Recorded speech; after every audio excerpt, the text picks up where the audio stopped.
Baik, selamat berjumpa lagi. Untuk kali ini kita akan melanjutkan mengenai pencampuran setelah pada bagian yang pertama kita belajar tentang prinsip pencampuran. Saat ini kita belajar mekanisme pencampuran dan segregasi. Nah, kita mulai ke powder. Powder itu masuk campuran netral ya, yang dia tidak ada tendensi untuk bercampur maupun tendensi untuk memisah apabila tidak ada gaya atau energi yang diberikan untuk proses tersebut. Terdapat 3 mekanisme utama dalam proses pencampuran serbuk, yaitu konvektif, shear, pergeseran, dan difusi. Mekanisme konvektif ini perpindahan suatu grup besar partikel berpindah ke bed serbuk yang lainnya. Jadi satu grup berpindah ke kelompok grup yang lainnya. Karena partikel bergerak dalam grup, maka untuk mencapai pencampuran random membutuhkan waktu yang lebih lama, ya. Karena kalau random tadi kan sedekat mungkin satu dengan yang lain. Sedangkan untuk yang shear ini perpindahan satu lapis serbuk berpindah ke lapisan yang lainnya. Nah, untuk mendapatkan campuran random diperlukan pergerakan individu partikel. Nah, ini muncul pada pencampuran difusi.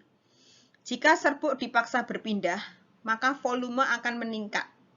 Nah, karena volume yang meningkat ini kemudian ada rongga di antara partikel. Karena adanya gravitasi, serbuk bisa jatuh ke dalam rongga tersebut. Ya, terjadi pencampuran secara individual. Mekanisme ini yang disebut sebagai pencampuran difusi. Nah, campuran random dihasilkan dari mekanisme difusi ini. Jadi, kalau kita akan menghasilkan mekanisme campuran yang random, maka kita harus mengkondisikan supaya terjadi campuran difusi. Nah, ini gambarnya yang di atas, ya paling atas itu adalah campuran difusi. Jadi gerakannya acak yang memungkinkan kemudian tiap individu partikel itu mengisi rongga-rongga, bergerak bebas. Kemudian bagian yang tengah, yang B, itu adalah konvektif. Jadi satu kelompok partikel di sini berpindah ke kelompok partikel yang lain. Ya, seperti itu. Sedangkan yang shear ini satu lapis. Jadi satu lapis diganti satu lapis yang lain, diganti satu lapis yang lain. Ya, terjadinya campuran random akan lebih lama ketika pakai yang model shear dan konvektif ini. Yang lebih cepat adalah yang difusi, karena mekanisme difusi ini individu yang bergerak. Kalau pada liquid juga ada 3 mekanisme yang terjadi. Bulk transport, ini analog dengan pencampuran konvektif, jadi satu kelompok besar liquid itu berpindah masuk ke kelompok besar liquid yang lain. Kemudian turbulent mixing, yaitu pergerakan liquid yang tidak beraturan. Lalu molecular diffusion. Nah, molecular diffusion ini yang menjamin nanti bisa terdispersi secara molekuler. Kemudian segregasi serbuk. Apa yang dimaksud dengan segregasi serbuk? Segregasi adalah lawan dari pencampuran.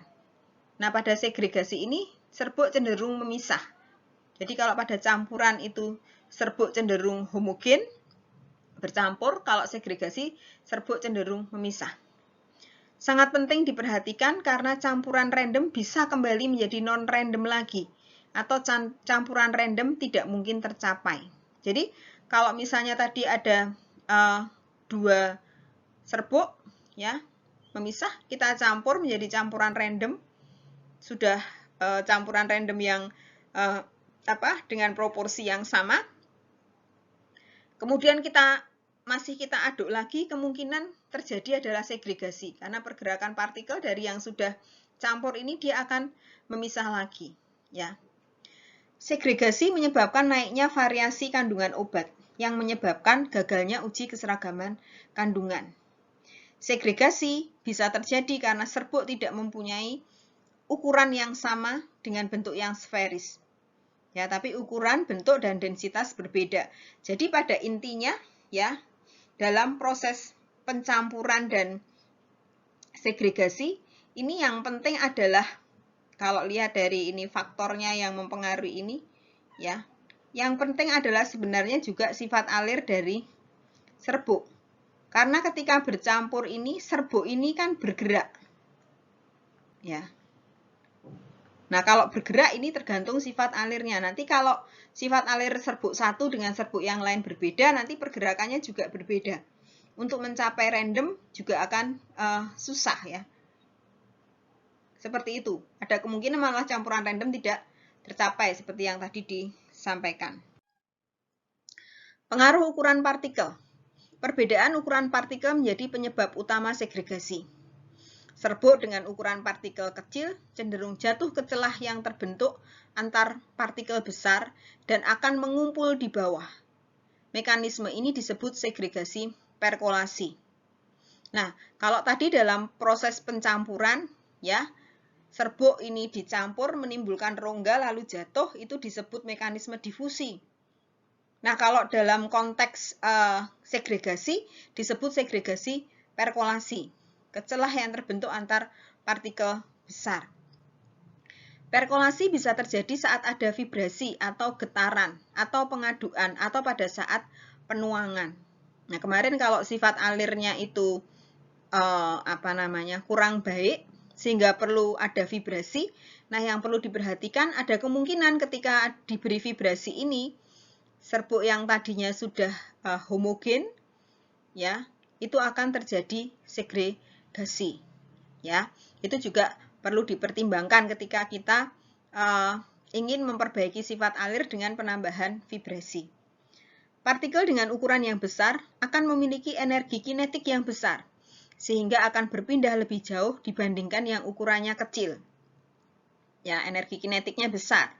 Sementara karena ukurannya besar, kontak dengan yang lain kecil, sehingga gaya geseknya kecil.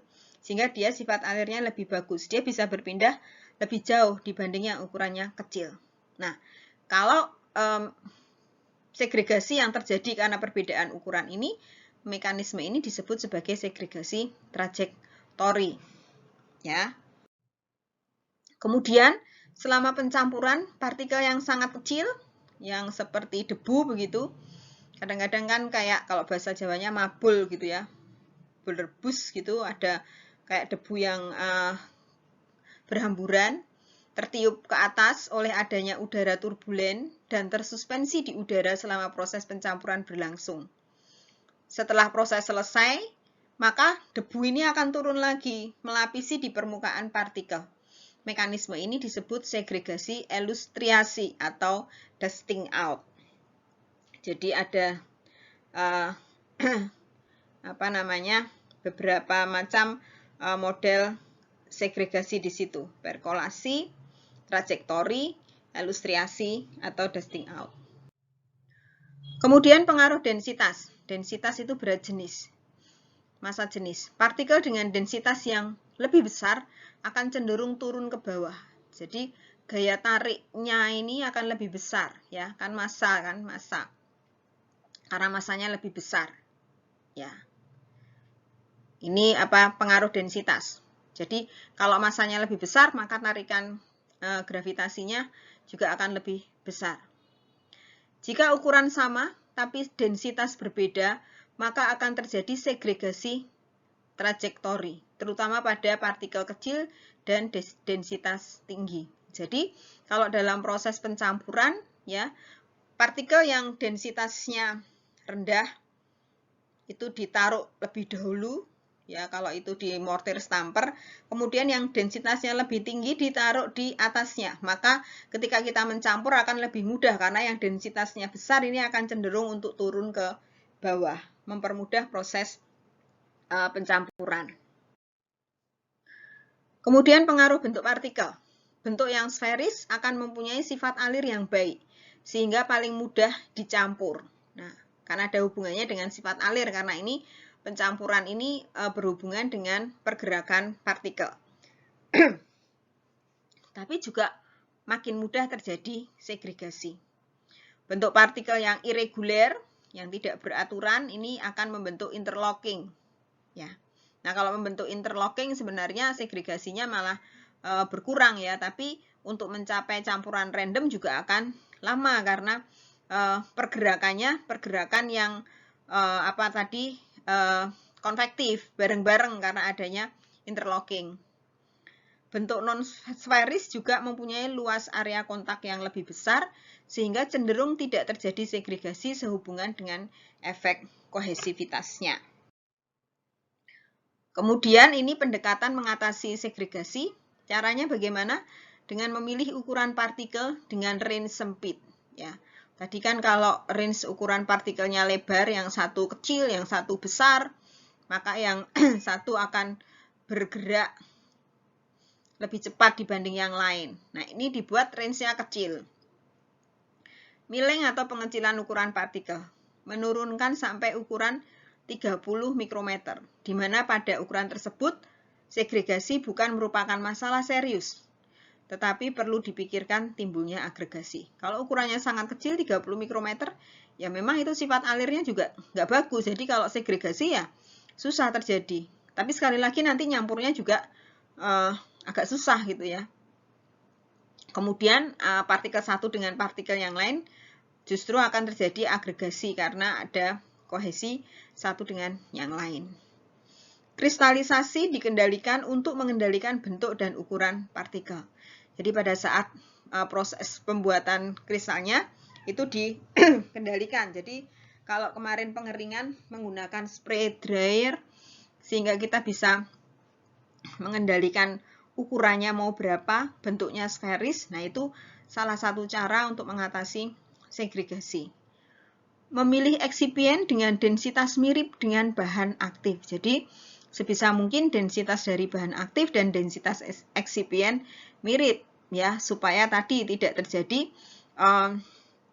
karena perbedaan densitas maka dia akan turun lebih cepat ke bawah gitu ya. Kemudian biasanya supaya tidak terjadi segregasi, pemisahan itu dibuat granulasi. Jadi bahan aktif dan eksipien dijadikan dalam satu granul. Ya, dengan demikian tidak memisah antara bahan aktif dengan eksipien. Lalu hindari adanya vibrasi. Jadi kalau memang sifat alir dari campuran kita itu sudah bagus, ya hindari penggunaan vibrasi atau pergerakan setelah pencampuran. Gunakan alat yang memungkinkan beberapa proses dilakukan dalam satu alat ya tersebut sehingga meminimalkan transfer panas. Kalau dulu ada fluidised bed dryer itu, kemudian juga ada fluidised bed granulator. Jadi di sana selain untuk mengeringkan juga untuk sekaligus untuk pembuatan granulnya sehingga kita tidak perlu memindah-mindah bahan. Kemudian memproduksi campuran interaktif. Ya, ini nanti ada penjelasan tersendiri mengenai campuran interaktif. Nah, apa campuran interaktif itu? Jika serbuk sangat halus, micronized, ukurannya mikron, maka serbuk tersebut akan terabsorpsi pada sisi aktif partikel yang besar dan membuatnya tidak lepas. Ini campuran interaktif. Jadi, kalau saya punya partikel besar, ya, maka partikel saya yang kecil ini akan terabsorpsi di permukaan begitu. Ya. Akan nempel di sini. Ya, seperti itu. Ya. Nempel-nempel di situ. Ya. Ini yang disebut campuran interaktif. Satu host ini hostnya. Ya, host partikelnya dan ini partikel kecil-kecil yang nempel ini. Ini satu sistem campuran interaktif. Ya. Nah, kalau sudah nempel begini, ini akan meminimalkan segregasi. Ya, dia tidak lepas dari sini, jadi tidak misah. Ya, antara partikel kecil nanti ngumpul jadi satu, yang besar ini dia tidak misah, dia tidak dusting out.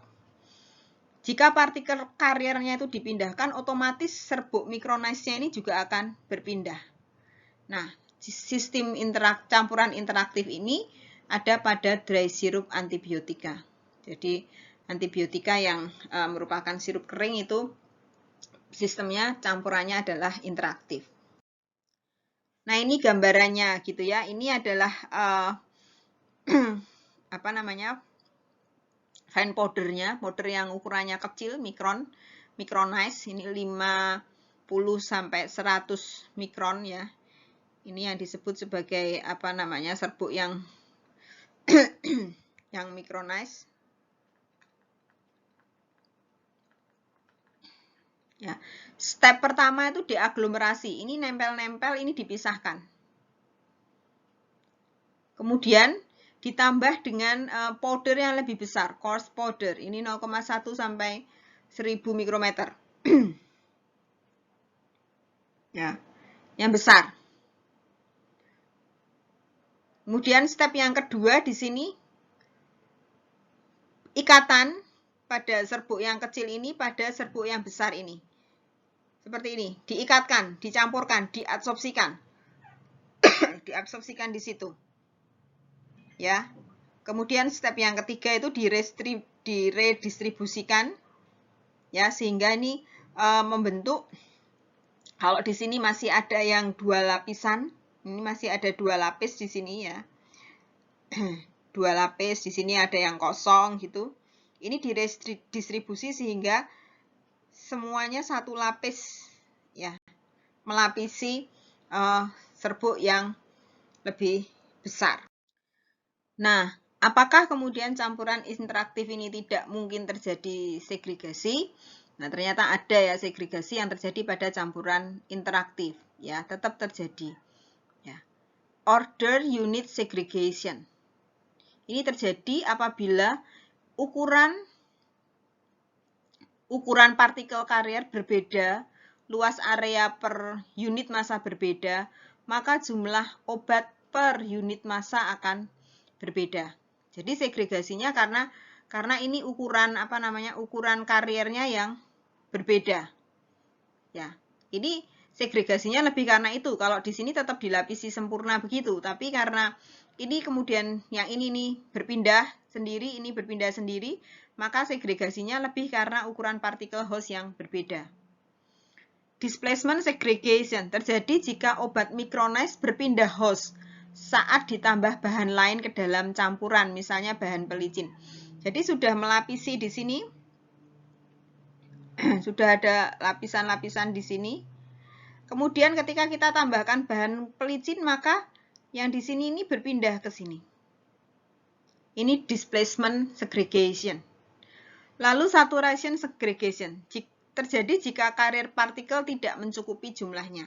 Jadi ketika kita punya karier partikel, lalu di sini sudah dilapisi oleh micronized penuh, ya ini sudah penuh dilapisi, masih ada yang kecil-kecil lain yang ini enggak kebagian tempat.